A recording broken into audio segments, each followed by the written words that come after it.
Hey everybody, my name is Saphera Peters. I also go by Saph, and I am a local Brampton artist. So today we're gonna do something really fun. I'm gonna do a fun little tutorial on hand lettering. I love hand lettering. I do it a lot in my art, but today we're gonna do it on paper.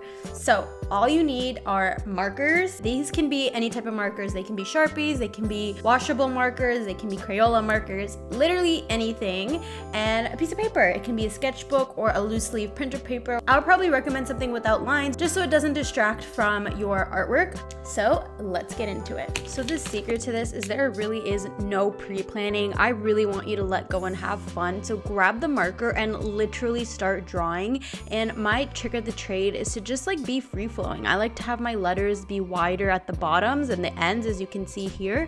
And throughout the middle, it's kind of like drawing some swirls. You just go with it. There's no right or wrong. Something that helps is writing out the alphabet so you can practice your letters. You can do this a few times to get into the swing of your lettering. So I am gonna do this all over again with a different set of markers, and you can even play with the lettering so that they kind of hide into each other, like the F is going into the A a little bit here, and then just go on and decorate it once you feel comfortable. Truth be told, you honestly really just want to have fun with it. I feel like life often gets really stressful, and if you're going to take anything from this tutorial is to give yourself time to have fun and do something without it having to be perfect. It really is a practice of letting go and letting your intuition flow and drawing free-handedly. Like, it doesn't matter if it's ugly, no one's gonna see it. And don't be afraid to really just let go and go crazy like I'm doing here.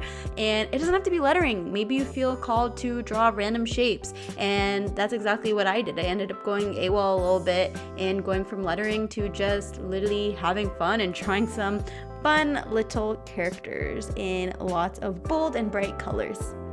Thank you so much for participating in this fun little tutorial. I hope you had a lot of fun, and please make sure to show me your work. You can find me on Instagram at Saphera Peters, and I would love to see what you created from this tutorial, but definitely make sure to keep in touch. I have a lot of more fun artist tips and tutorials on my Instagram as well as on my YouTube, so I would love to see you there. Peace.